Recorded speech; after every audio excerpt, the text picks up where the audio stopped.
जय माँ जगदम्बे, जय माँ ब्रह्मचारिणी। ट्रू मीडिया के सभी दर्शकों को जय माँ ब्रह्मचारिणी।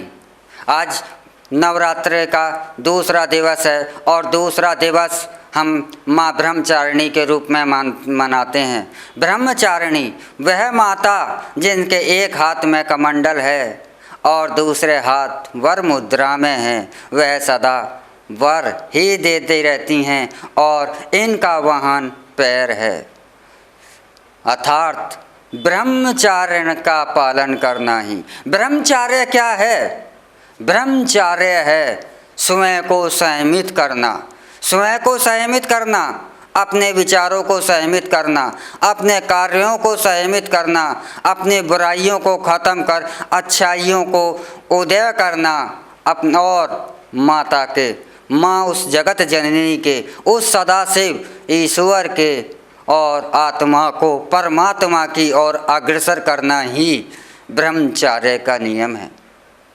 कुछ सवाल लोग यह करते हैं कि ब्रह्मचार्य क्या है, या ब्रह्मचार्य में स्त्री गृहस्थ आदमी ब्रह्मचार्य में कैसे रह सकता है। तो मैं उन्हें यह बताता हूँ कि ब्रह्मचार्य के अपने अपने आश्रमों के अनुसार नियम है। जिस प्रकार एक सन्यासी का मार्ग है नैति मार्ग, नैति मार्ग यानी कि उसे संसार से परे रहना है, इसलिए उसको स्त्री से, या अगर वह पुरुष है तो स्त्री से, और स्त्री है तो वह पुरुष से सदैव दूरी रखेगी, उनका मिलन नहीं होगा। लेकिन गृहस्थ आश्रम में अगर कोई पुरुष अपनी पत्नी, अपनी भार्या के अलावा किसी अन्य स्त्री की कल्पना करता है तब वो उसका ब्रह्मचार्य भंग होता है। अगर स्त्री अपने पति के अलावा दूसरे पुरुष का कल्पना करती है तो उसका ब्रह्मचार्य नष्ट होता है। अगर स्त्री और पुरुष अपने एक दूसरे की कल्पना करते हैं तो वह ब्रह्मचार्य ही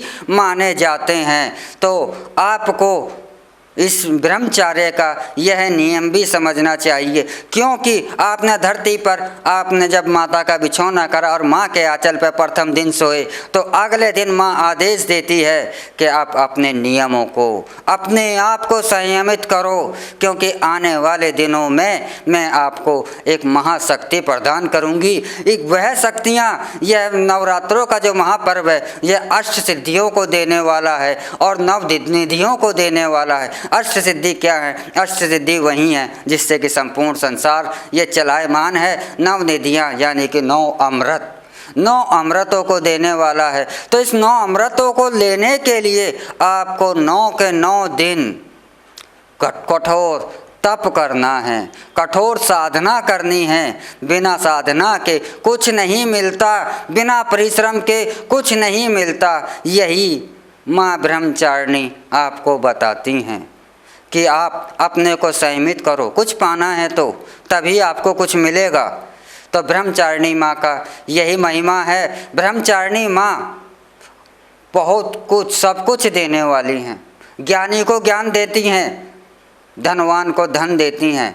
उनका तो सदैव वरद हस्त्र सदैव ही रहता है और वह सदैव अपने पुत्रों को सदैव कुछ ना कुछ देती रहती हैं। यह ज्ञान की देवी भी हैं, यह शक्ति की देवी भी हैं, यह सात्विक देवी भी हैं, यह शांति की देवी भी हैं, यह प्रेम की भी देवी हैं। तो इसलिए इन माँ ब्रह्मचारिणी के आंचल में, आप माँ ब्रह्मचारिणी से के आंचल में माँ को एक पुत्र की भांति अपनी प्रार्थना कीजिए और माँ से प्रार्थना कीजिए कि हे माँ, मेरे संकट आप हर लें, मेरा यह कष्ट आप हर लें, और आप माँ की आराधना कीजिए। लेकिन ध्यान रहे कि आपका प्रथम दिन से 9 दिन तक आपका जो शयन है वह पृथ्वी पर ही रहे। आप बिस्तरों पर ना बैठें, पलंग पर ना बैठें, और आपने जिस दिन भी पूजा शुरू करी है उसी दिन आप प्रतिदिन पूजा करें और माँ के 108 नामों का, माँ के स्तोत्रों का आप करें। अगर वह भी नहीं कर सकते तो आपको एक छोटा सा उपाय बताता हूँ। कुछ नहीं कर सकते तो माँ के बारे में मंथन करते रहिए, अपने मन से माँ के चरणों में ही ध्यान लगाए रखिए, तो भी आपको वह मिल जाएगा जिसकी कल्पना भी मानव नहीं कर पाता।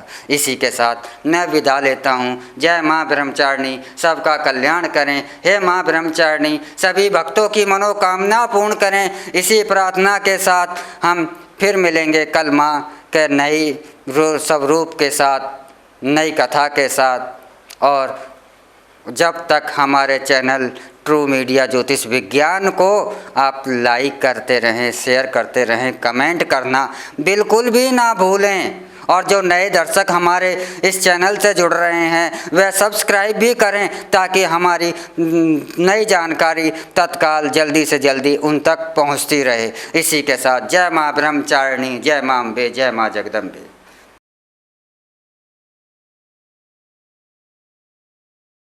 अगर आप ये वीडियो YouTube पर देख रहे हैं तो हमारे चैनल को सब्सक्राइब करें और बेल आइकन को दबाना ना भूलें। अगर आप Facebook पर ये वीडियो देख रहे हैं तो हमारे पेज को लाइक करें।